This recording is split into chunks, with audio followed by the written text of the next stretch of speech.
Hello guys, this is Stephanie, and I'm here to show you the Gourmia. That's what it's called, Gourmia 8-quart air fryer. And you can see one side what the air fryer looks like, which is cool. It's got a rack in here, and it's got the fry pan in there, which looks very good. I closed the door.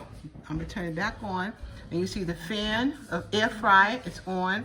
Fries, wings, bacon, reheat. It's on it got preheat.